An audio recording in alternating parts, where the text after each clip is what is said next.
आज मैं बात करने वाली हूँ फीमेल के तनाव के इश्यूज में, क्या फीमेल को भी खड़ा होता है।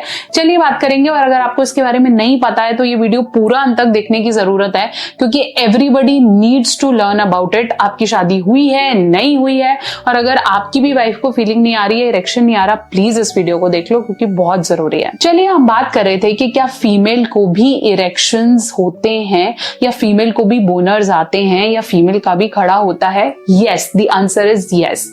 Every female also get erections based on उनका कितना सेक्सुअल स्टिमुलेशन है। जैसे लड़कों के तनाव को आप विजिबली देख सकते हो, ऐसे फीमेल के भी तनाव को आप विजिबली महसूस कर सकते हो।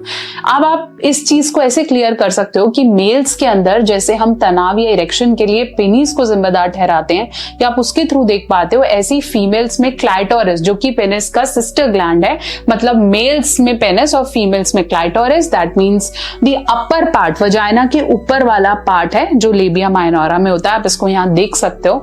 तो लेबिया माइनोरा के ऊपर जो क्लिटोरिस है, जिसके अंदर सबसे ज्यादा नर्व्स हैं और जो सबसे ज्यादा फीमेल को स्टिमुलेट करता है, उसके अंदर इरेक्शंस आते हैं। तो अगर फीमेल सेक्सुअली एक्टिव है और वो किसी इमेज या विजुअलाइजेशन के थ्रू किसी ऐसे मेल को देख रही है जो उसकी इमेज में आता है, तो उनको भी बोनर्स होते हैं। She also feels like doing it. और साथ साथ मैंने ये भी बताया था कि जैसे मेल में प्रीकम होता है, ऐसे फीमेल में भी प्रीकम होता है।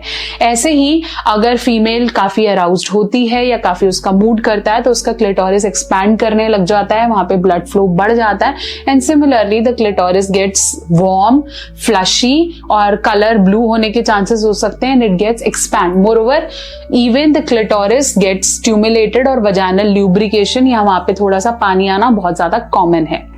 फिर ये क्वेश्चन पूछा जाता है कि जैसे मेल्स में इरेक्शन में प्रॉब्लम्स होती हैं, तनाव नहीं आता, ठीक से नहीं आता, ऐसे फीमेल्स में भी होता है, और इसे कंसिडर किया जाता है कि औरत का करने का मन नहीं करता, जबकि ऐसा नहीं है। It is just because she is not getting erection. अब इसका सॉल्यूशन जाते हैं। सॉल्यूशन की अगर मैं बात करूं, जैसे मेल्स में जब इरेक्शंस नहीं आते तो हम बोलते हैं कि आप प्लीज अपना टेस्टोस्टेरोन लेवल चेक कर लीजिए, या फिर आप थोड़े और वेज ट्राई करिए। जैसे आप ओरल स्टार्ट कर सकते हैं, आप बॉडी रबिंग स्टार्ट कर सकते हैं, जिससे धीरे धीरे मूड बने, प्रेशर कम हो और इरेक्शन स्ट्रॉन्ग आए, और जो एंजाइटी है वो कम हो जाए। ऐसे ही अगर आपको लग रहा है कि आपकी फीमेल मूड में नहीं आ रही है, या वो ल्यूब्रिकेट नहीं करती है, बहुत ज्यादा सूखा रहता है, या उसका मूड नहीं करता, सिर्फ मेरे को ही करना पड़ता है, वो कभी अपने आप से नहीं दिखा रही, there might be erection issues at her side. तो फीमेल में भी इरेक्शन, इरेक्टाइल डिसफंक्शन होता है। तो आपने क्या करना है, you can employ further techniques, जैसे आप ओरल कर सकते हैं, आप हैंड रबिंग कर सकते हैं, आप फीमेल मास्टरबेट कर सकते हैं, आप टॉयज इंट्रोड्यूस कर सकते हैं। इसकी वजह से धीरे धीरे उनका अराउजल नॉर्मल हो जाएगा, और वो भी इरेक्टेड फील करेंगे। When male and female both are erected, that will leads to a good sex.